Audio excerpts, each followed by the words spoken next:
Right guys, the big Bentley. So we got a big Bentley. It's got a few wee issues on it. It's got an engine management light on, and the reason it's in here is this seat isn't working properly. We'll start with the start up on the Bentley, but beautiful car, right? Even the start up on these things is an experience in itself, right? Listen to the starter. This is a starter motor, this, right? Oh yeah. So that's a 2-geared starter motor to get the big W12 going. So there you go. So she's got an engine management light on. There's a fault with the brakes as well. I know that much as well. So we'll scan her and see what's going on. Let's see what's happened here. That needs attention. So, and I don't know, is that boot shut right? I don't know what's going on there. That boot looks like it's askew on this side or something. There's nothing holding it up, I don't think. Doesn't look right here, but maybe that hinge is seized up. Yeah, that hinge will be seized on it. That one's not quite as bad, see? So, yeah, it's moving. Thumb's not right there, but we'll try again. I'll move that and see. Nothing else in the road of it. Boot close.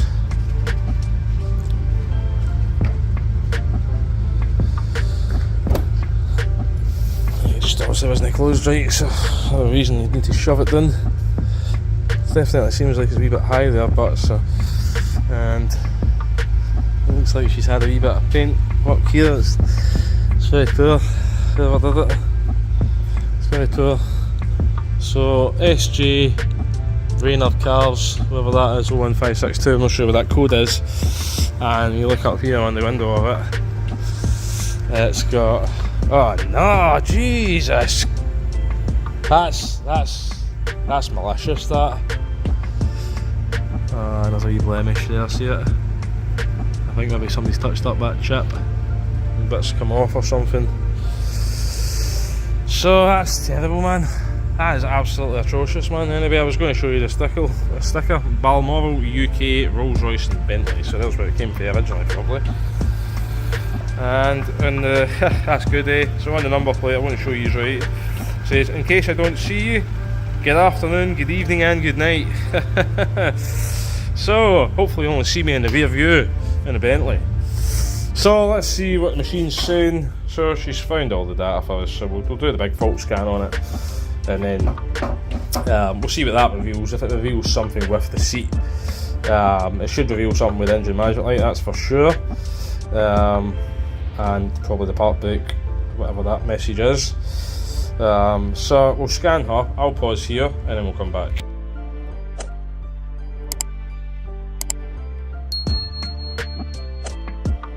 Lots of modules, lots and lots and lots of modules in there, as you would expect with such a high prestige car. So I will come back once that's finished, because that'll take a while. So we've got a big Bentley. So the big Bentley has got 42 fault codes. Jesus. So, turbocharger, boost control potential, circuit, implausible signal, range performance. So something right there. Exhaust gas temperature sensor circuit, bank 1, lower limit not reached. DTC, check DTC memo of engine control module, ECM2, implausible signal. I wonder if it's got 2 ECUs for the engine, 2 banks maybe, a W12 this engine, I think. Access, switch for transmission, part neutral, short circuit to ground. Seat adjustment, here we go. Right, so these are the ones we were interested in. Obviously there is that turbo and stuff that would maybe a concern, that because it'd be expensive on this car. Vehicle voltage terminal 30, lower limit not reached. Seat heating ventilation adjuster, open a short circuit to ground. Another one, open short circuit to ground, open circuit.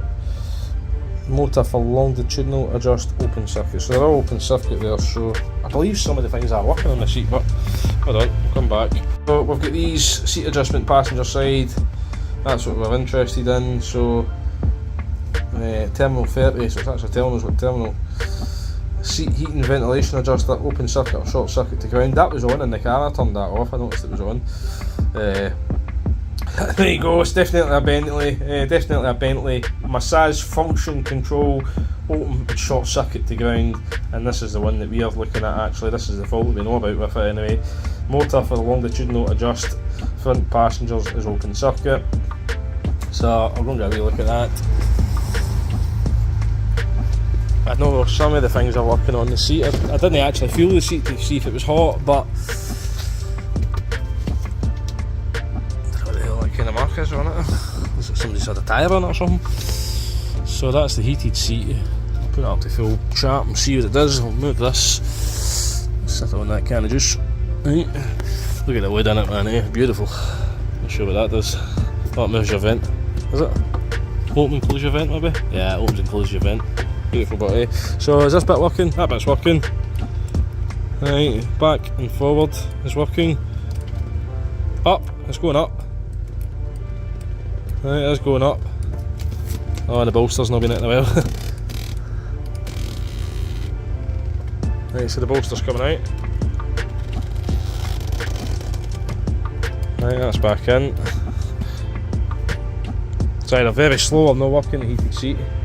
And this is happening all on this side, man, eh? The seat's getting wrecked with the door.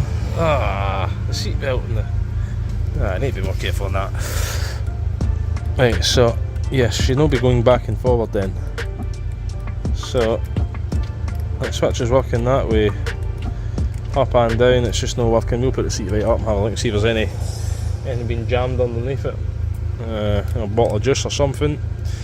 Could be it's got some broken wires under there, or wires been ripped out. It'd be good if it was just one plug ripped out. The guy's obviously been having a wee magnum. Right, we'll dispose of that for him. So there you go. So we'll put it on the left as well, and we'll do a wee health check on it. We'll see what these other codes were. Tyre pressure monitoring, we're not worried about that. Central electric load management active, might be interesting, we don't know. There you go. So the second engine control module, yeah, there's lots of faults on this car, man. Cylinder 1 misfire detected, Jesus. So secondary air injection system, yeah, I'll just save all these. Cylinder 1, cylinder 5, cylinder 3, cylinder 6, cylinder 2, cylinder 4, misfires. Seems to be running okay. There's more. Driver's seat as well has got a fault. Backrest adjustment motor seat, no, of incorrect basic setting. Jeez, man. Control module, right channel voltage supply, short circuit, parking brake motor, left hall sensor. Probably need two parking brake motors. To be determined. Jeez, not seen that one yet. Parking assistance, short circuits. Right, so obviously there's two engine control modules in, so one's got a turbocharger fault, an EGET sensor, exhaust gas temperature, another one obviously loads of misfires, but like I said, no, wrong, don't want that. Report to cloud.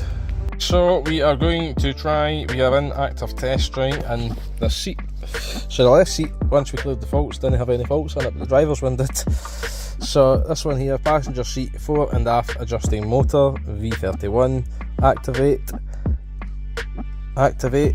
oh right, now we go. So I don't know what it's doing. Height adjustment, no.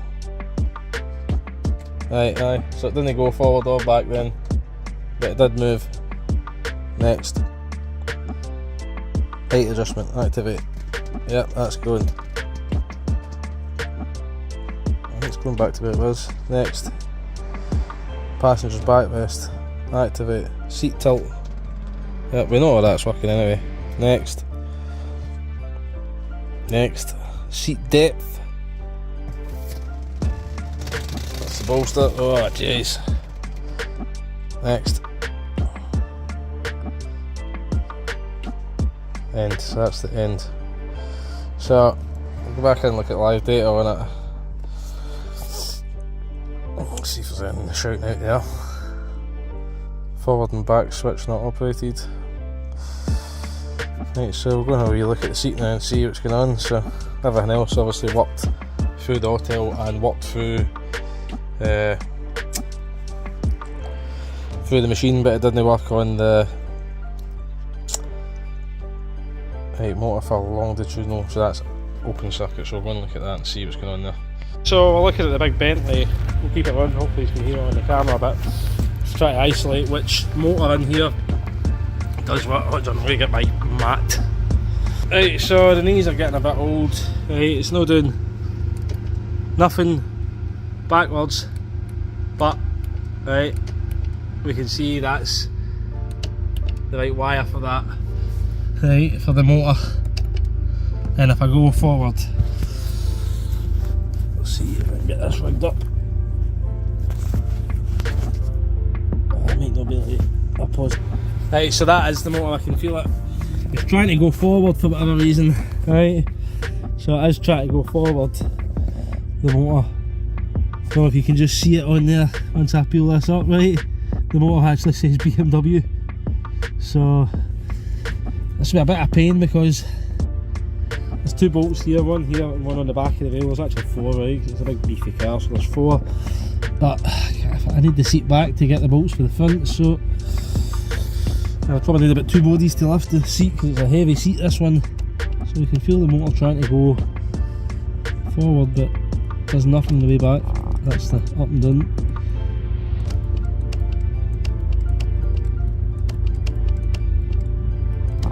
So I wonder if there's something stuck in it, or the motor switch is just knackered maybe. Maybe it's just blunt out and it'll only go one way. You can definitely feel it trying to go forward. So we'll need to maybe try and figure out a way of getting the seat out of this bad boy. Right, so we'll just put it up and do a quick health check on it now. Right, so we've got a big Continental GT, front brake discs, they're all pitted. This tyre's the only good one on it, it's about 5.5 to 6.5 mil. This one is the lowest, it's 1 mil, right, in the middle there it's 1 mil. The offside rear, 1.6, they are quite cracked and perished. Same with the offside front, 1.6, very cracked, very pitted discs as well, so let's list it up. There's slight play either on this track rod end or that steering arm, not sure yet. Really hot under here, I've had the car running for a while because I've been checking the electrics. Jesus, look at them bad boys, man. Jesus, Jesus, Jesus, Jesus. So it's actually, see when you actually look at this car, it's right, so we know about the discs, we've seen them. I think maybe, I'm not sure what it is, there's something in here leaking. I'm not sure if it's the active anti-roll bars or what it is. I'm not going to take all the covers off it in a minute because I need to get this car back to take the seat out. We can actually see some's leaking there, so that is oil there, there's more there, so we will need to re-look at that. The gearbox, something like that looks good, so that's a bonus. Yeah, you can see something's been happening, so it's, I don't know where that's came from, that could be something else. Could have came from inside the car for I know, don't know yet. So, I don't know what all this mud is, I know, on the suspension levelers. I think these are meant to be free, there, so they're going to want freed off, it'll break that sensor up there. Same with that one, it's all swidded up as well, and that's all seized up, so that'll not be working right. And I was right on the park brake motor, cracked, same as the Land Rover. I was looking at it split in two, so that's a pretty easy fix, that one. So I think the rear pads of this look like they've no long been done, so same with that. I don't know why they're gathering all the mud. Anyway, there's no need for 3 tyres.